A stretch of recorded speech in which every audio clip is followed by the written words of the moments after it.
Hi guys, I'm Amira. And my name is Sephram. And welcome to Table Talk. So, this is our first episode. Don't judge too harshly. We're just getting started. And I believe for our first episode, we should probably discuss, for those of you who are interested in getting into tabletop gaming, such as Dungeons and Dragons, Pathfinder, and the vast mass list Call that's of out there. Cthulhu, GURPS, etc. Yeah, Call of Cthulhu, GURPS, Besum, like I said, there's a giant list. The list goes on and on. We figure this would be a good thing to discuss, for anyone who's new out there. And the first thing you should know is there are many options, and you should really weigh all of your options. The main argument, of course, always becomes: do you go with homebrew or do you go with organized play? And they both have their upsides and they both have their downsides. And it'll be up to you as an individual to weigh the differences. I prefer homebrew. I personally, and these are all personal opinions, I do not want to see down in the comments, my experience with is that. I don't want to hear it. I've experienced both. I'm not a huge fan of organized play. For one primary reason. Well, a couple primary reasons. The first one being, half the time I can't stand the other players at the table. Because you never know who's going to show up that day. I cannot stand half the people that show up. And it makes the game not fun when you can't stand people.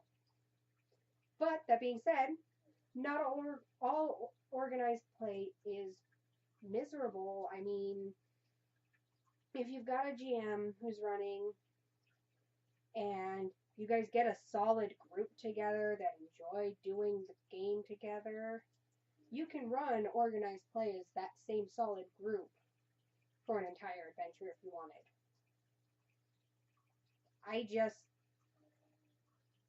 From my experiences, we don't really get that option, so it kind of sucks. But some of that depends on what your organized play options are, wherever you're at. Right. The big advantage to organized play is it's usually fairly quick on teaching people who are brand new to a game how to play. Unfortunately, there's that downside of you might not always play with the same group of people every time. You're always going to be bound to find one, two, maybe even a whole table of new players, and you might not get along with them all. But this shouldn't discourage you away from organized play. Organized play itself can be fine. It's always usually scheduled around a very specific time, typically either weekly or even monthly. So you might be able to find a way for you to be able to actually go and try and partake of this. With that being said, if you go into organized play, there's a couple of things you'll need. The first of which usually being pencil and paper. These are valuable to any game. It's always important to jot notes, keep your, entire adventure written down so that should something in a later adventure come up that could be relevantly helpful, you have notes to look back on. Another thing you should look into for any form of game, whether it's homebrew or organized play, is whatever game you're interested in, try and find somebody who can help teach you the ropes and be able to look through a core rulebook. The core rulebook will teach you typically all of the rules, the basics of what you need to be able to play the game, races, classes, if those are in the game, and anything else that might be involved. If it's something you do enjoy, then you can also look into then getting the other items you might need to play, like additional rule books for other options, and dice. And there goes the book now.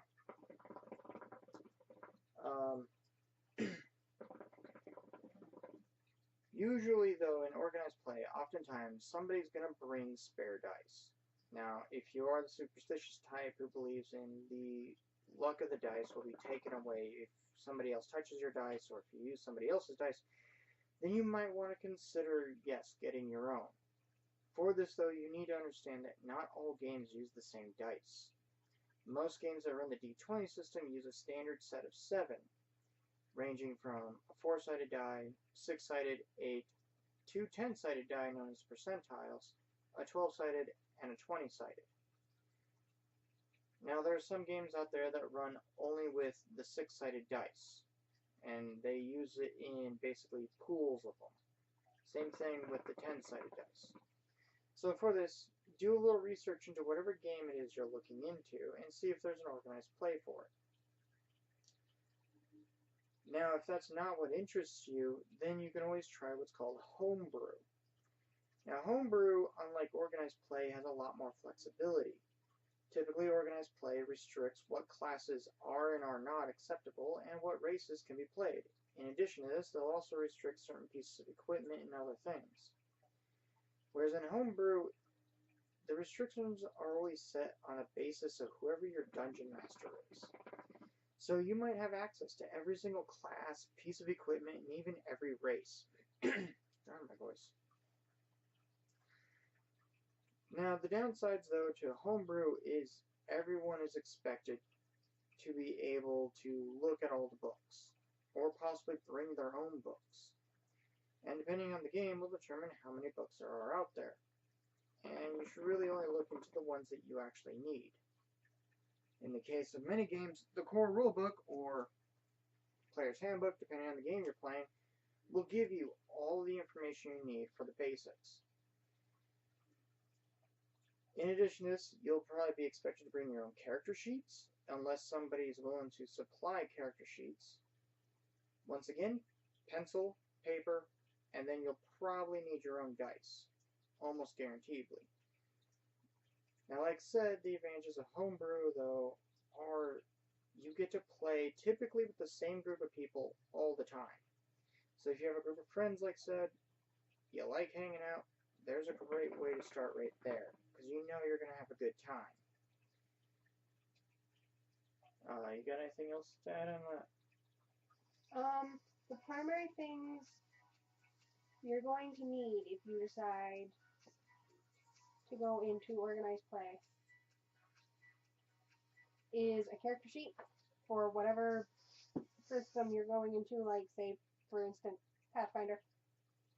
You're going to need the companion PDF, which is usually free to download, which gives you kind of the rules of the organization. So, like with Pathfinder Society, they have a Guidelines to Guild Play PDF. Might be called something different, but I think that's what it's called. I don't know. It just gives the rules. Tells you what is and isn't playable.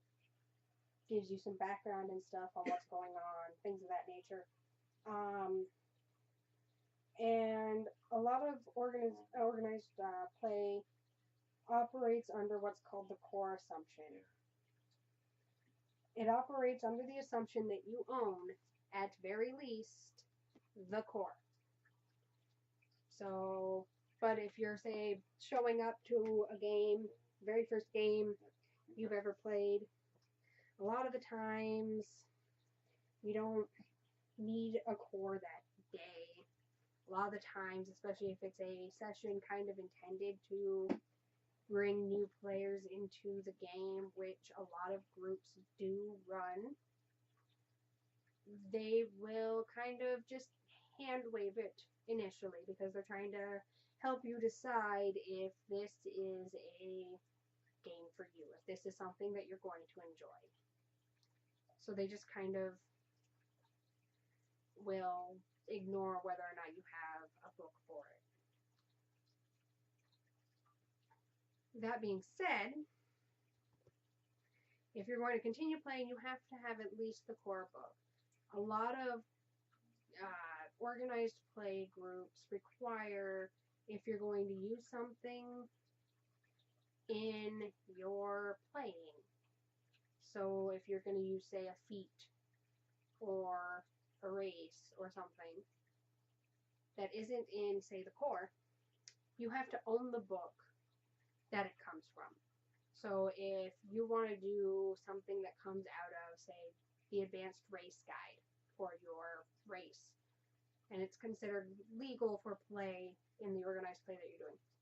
You have to own the advanced race guide. Otherwise, you can't do it. And they do this so that there's not a bunch of fiddling around trying to figure out rules at the table the day of. If it's a beginner session, a lot of the times the DM will have time set aside before the game starts to help new players build characters, or a lot of the times they'll even have what are called pre-gen characters, pre-generated characters. They're usually iconics of whatever series you're doing. Like with Pathfinder, they've got an entire list of characters, one for each class, that are considered the iconics. They're the ones that you see all the illustrations of in the books. They will have those all ready and set up, and they're statted, and they have gear with them and stuff, so you can just kind of jump right in and see if it's for you. There are even some games where you have to run a pre-gen. You have to run a specific piece of paper that already exists because it's a special campaign. Those are really good for beginners, usually. Whereas with homebrew, you don't necessarily have to own much of anything if you've got a buddy who owns all the books and is like, yeah, well, I'll just share my books. I just want to play. It's kind of how we are. Like, Pretty much. we've got all these books, we've got all this dice, and whatnot. We just have a lack of players. We keep adopting new players. And then they keep leaving. It's very sad. You know, and once you figure out whether you're going to enjoy homebrew or organized play, you know, and once you start taking a look through the game that you're going to play and decide it's something you're going to like, something you're going to enjoy, then comes the whole factor of learning and understanding more about that game, which very quickly then breaks down people into typically two different categories right off the bat. That I like to refer to as the battle of role play versus role play. Oftentimes, role players, they basically look at a book, they take a look at the class, and they go right off of the factor of what the basic paragraph states what that class does. In the case of, say, in Pathfinder, if you want to play a rogue, you know, they're all about disarming traps, being sneaky, stealthy, they're stealing from people, they're stabbing enemies in the back to deal as much damage as possible. And that's fine and dandy, that's great. Get my deeps. But is that really how you're going to have fun?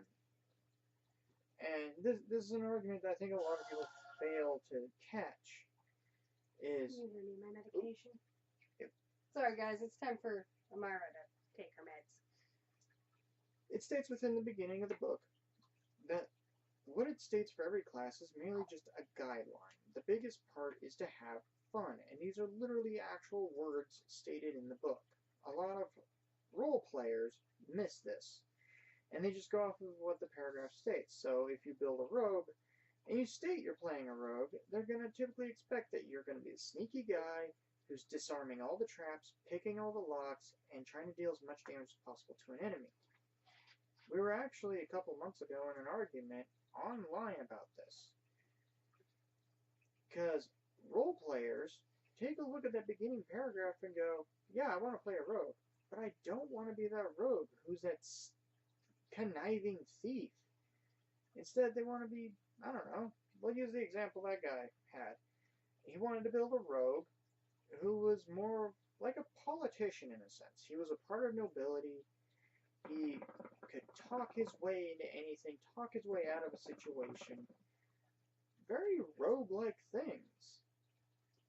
But a role player kept bringing up that whole factor in the core rulebook about how rogues run. failing to realize that this guy was going to have fun playing as this political noble instead of playing the stereotypical thief. I wouldn't actually call them role players. I'd actually call them play your rollers.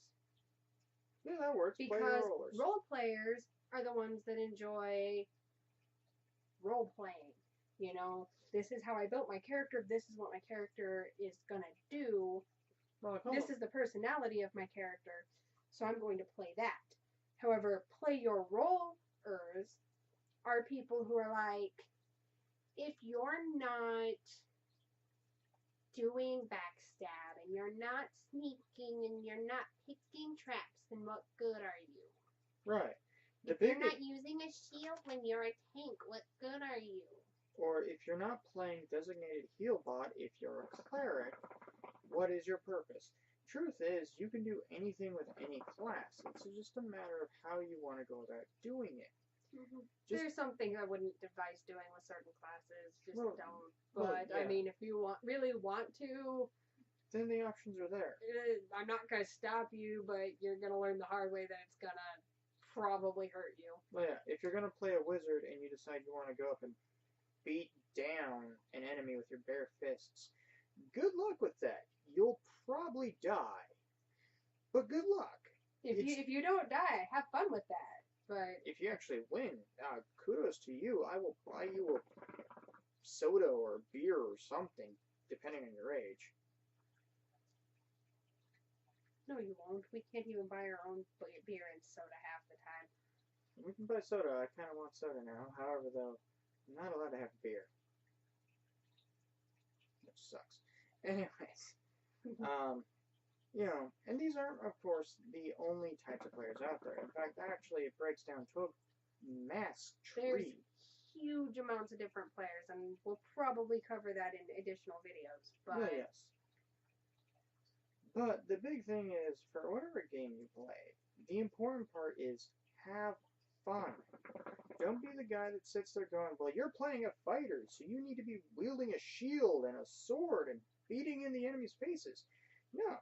If you decide you want to play a fighter and you decide you're going to be an archer, okay, you want to pull a Legolas, go ahead. There are feats for it. Be the best Legolas you can be. Be a Hawkeye. Heck, fighters in certain like editions and stuff are really good for that.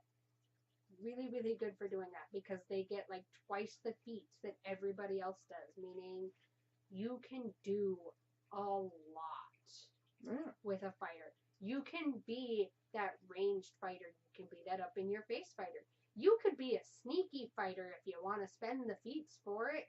Oh, yeah. You know, and, you know, there's a lot of classes, and primarily we're going to probably be covering a lot of stuff involving Pathfinder since it's the primary game that Amira here has gotten into.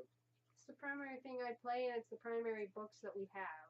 But for those who've never played Pathfinder but have played Dungeons & Dragons, it's pretty much identical, so long as you know it's basically made from 3.5 edition, not 4th, 5th, 2nd, and so forth. We don't talk about that. Actually, we'll be covering that in a later. We will cover it in a later episode. You will cover it in a later episode.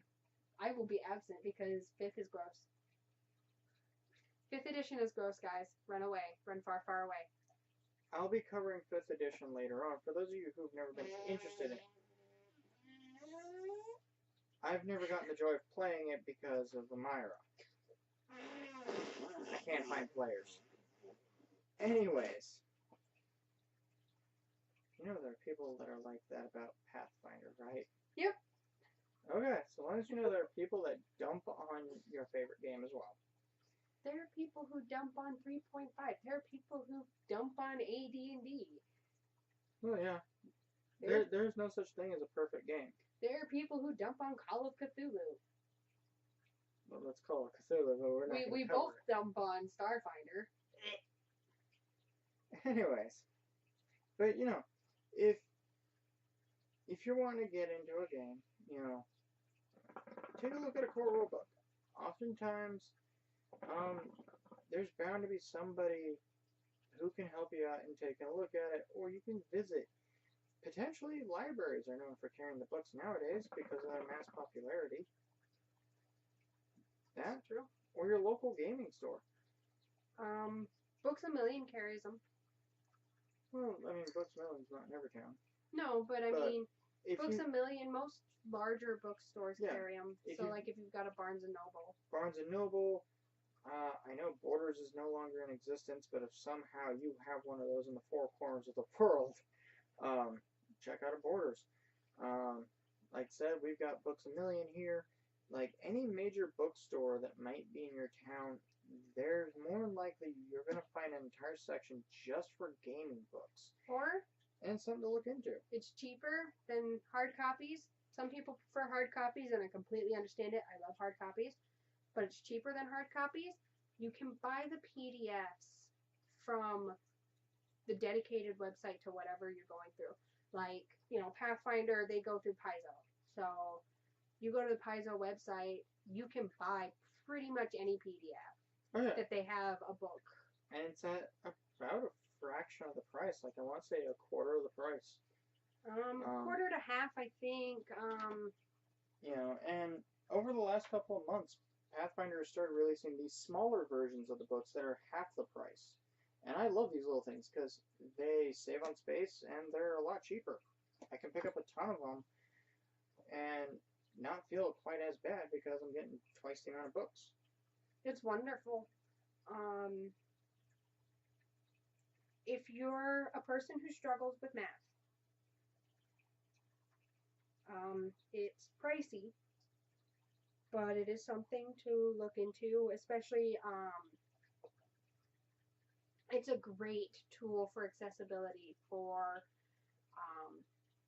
people with dyslexia, autism, things of that nature. People who would love to get involved but don't always have the easiest time reading the book or making sense of the math.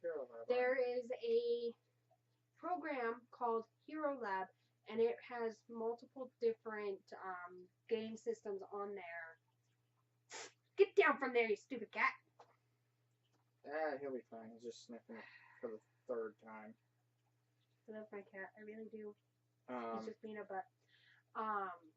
It's wonderful. It's a wonderful tool. yeah, If you struggle with the math, if you struggle with remembering all the rules, and even if you don't, but say you want to run a class that you struggle with, like you really want to play a wizard, but wizards are complicated. They really are. It takes a lot of the complicated out. Yeah, I've seen Amira here and, Resident Blackcoat both use Hero Lab whenever I run a campaign for them.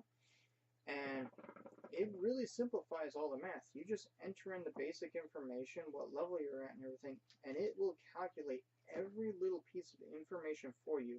And if you were trying to figure out how a number showed up or why you're getting these bonuses or these negatives, etc., there's usually a question mark next to it you can hover over and it'll give you information. Or, I've got this special ability that I can use. What does it do? Hover over the question mark, it'll tell you. Same with your spells. I want to use Magic Missile. What damage does Magic Missile do again? Right over the question mark and it'll give you all the information you need. I won't lie, it's a program I wish that was around back when I first got started in D&D and was learning it. It would have saved me a lot of trouble. The cat's being a butt. The cat is being destructive. Is great. It helps streamline the process, and if you're utilizing at home, we're just trying to help new players learn how to do the thing or whatever. You can take one copy of Hero Lab, say like everybody pitched in for it or something, put it on one computer. You can actually print off the sheets from Hero Lab so that you've got your stuff right there. Obviously, you can't hover over a question mark at that point, but it'll give you your numbers at least. Right. It's a wonderful tool. And it's got a section that's useful for GMs, even if you want to do the GMing, but you struggle with, you know, the math and stuff, or you struggle with keeping track of all the monsters that you're having in an encounter. They've got an entire section called the encounter builder where you can go through, pick what monsters are in. If they've got a template, you can even apply the template without even having to do all of the extra work of adding a template, which is wonderful. Let me tell you, I've already used that. It's a great feature. Love it. Love it so much. I really do. I love that thing so much.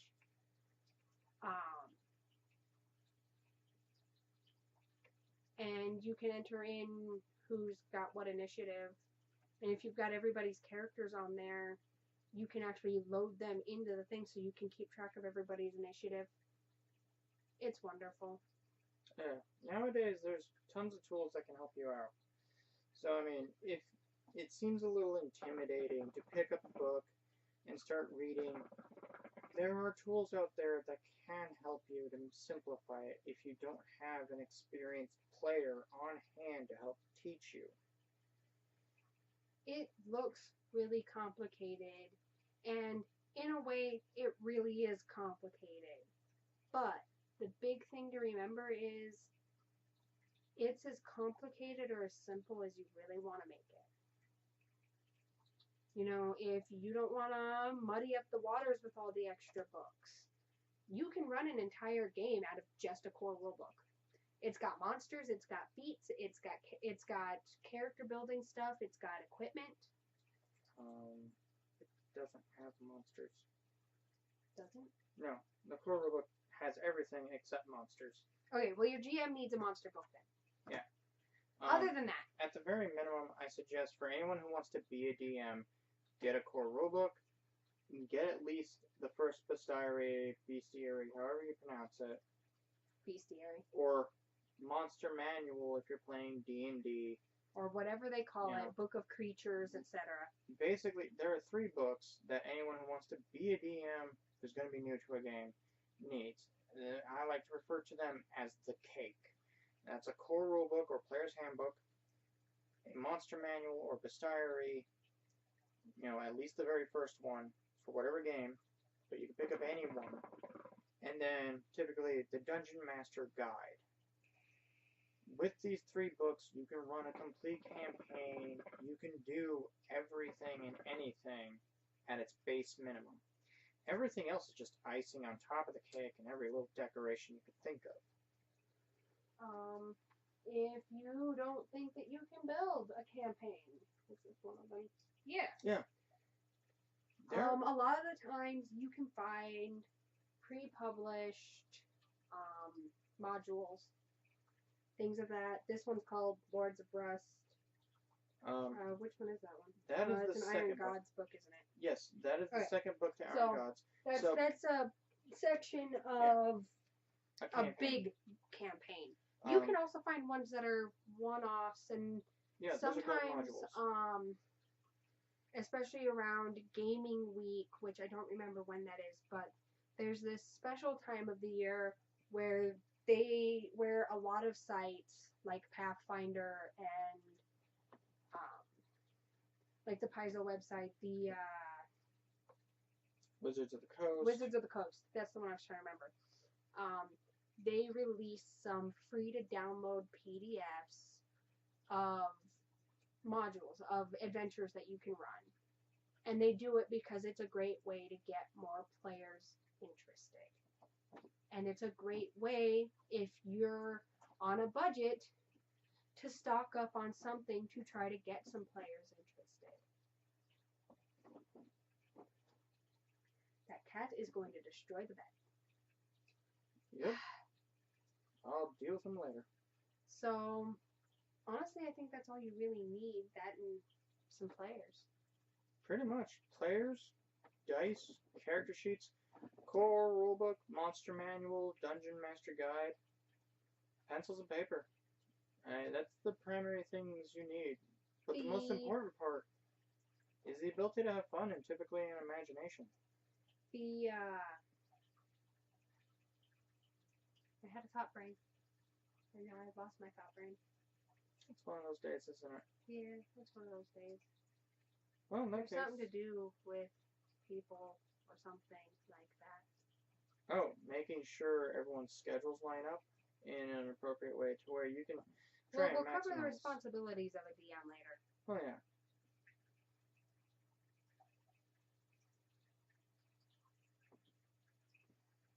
You'll think of it later. We'll come back to it. But it's important. I know it was important. Is it about snacks? Is it about... Yes, never forget to bring snacks. It's easy to get lost in a game and easily dehydrate or starve yourself a bit. We've all suffered at least once. Also, it's a really easy way to make your DM happy. Bring him a soda or a snack, and you're good to go. It usually gets you like a free reroll or something. Or at very least, it makes him less likely to go full murder hobo on you. Just saying. Yeah, you don't want to... Makes him less likely to want to murder you. In game, usually. I mean, you might get a psychopath, but it's not usually the case. I'm not a psychopath. What is it? Oh, an important part. Try not to use what's referred to as meta-knowledge.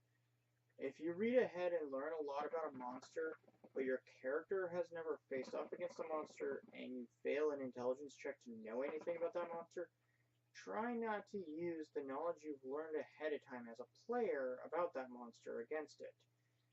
DMs usually frown against this and might penalize you, if not punish you in some way.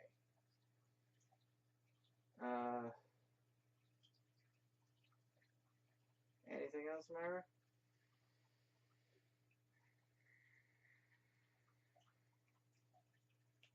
I don't remember what I was going to say, and it's very upsetting.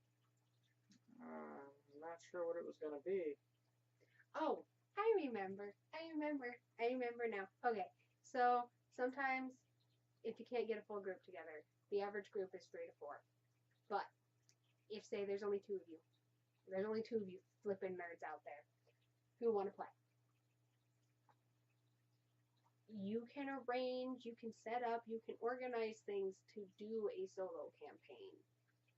It's harder to arrange initially, to establish, but it's doable.